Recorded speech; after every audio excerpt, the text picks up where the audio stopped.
What's up, guys? Time to show off another build. This is a build that was made as exactly as I could to the build he had before that he lost. So this is a replacement build. He's going to use this same box that he had before, which has the West Virginia logo on it. But for pictures, you know, I grabbed one of my boxes so that there'd be a picture there. But anyway, this watch was lost, so I did it as close to the original build as possible. In the original build on the dial, these were lasered, and we pipped them with like a green-esque lume. On this one, these are lasered out. So it's brass that's been lasered where the WV is and where the background is. But then these were actually lasered all the way through, and then we backside loomed them.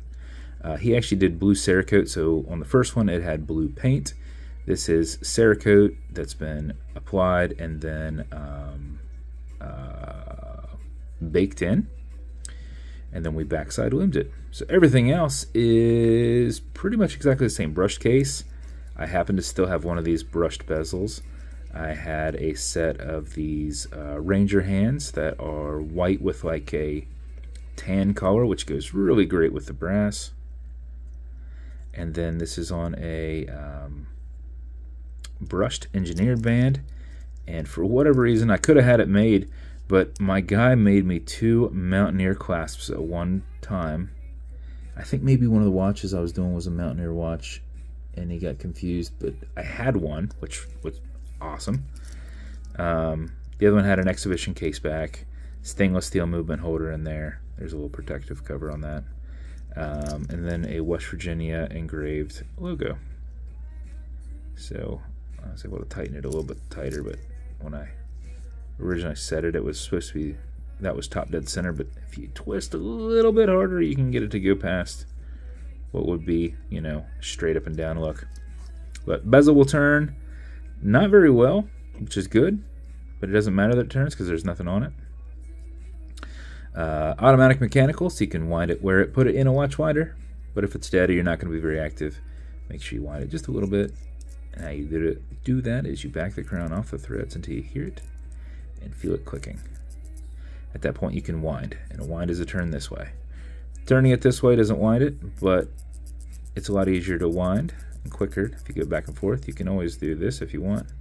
I just start threading it back on. So if you're good with this, if you have some of my watches, they have a bigger bezel on them, and that gets tough to do because you're hitting it, whereas this is kind of tapered in.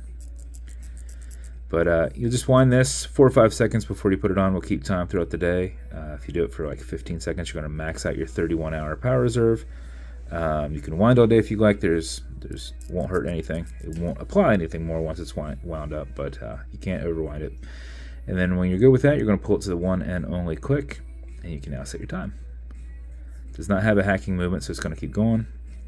And you also notice it's got a wobble crown. That deflects lateral pressure from going into the stem and into the movement, so when you're pushing and prying on it, you're not putting any adverse pressure or bends into the stem or the movement. Okay, Google, what time is it? It's 11:56 a.m. 11:56. When you're good, push it over, get it out of that time setting, and then wind it down.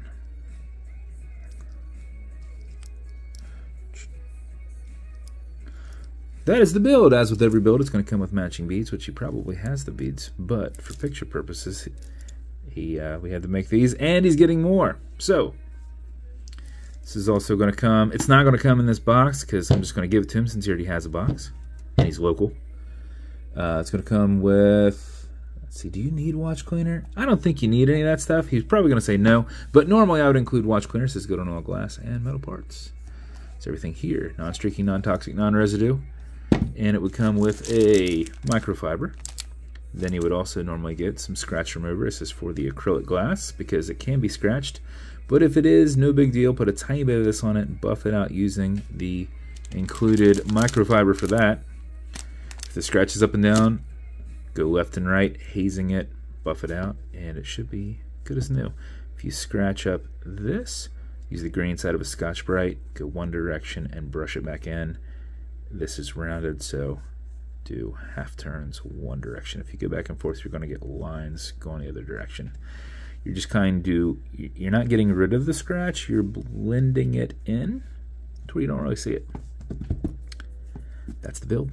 Thank you, Pat.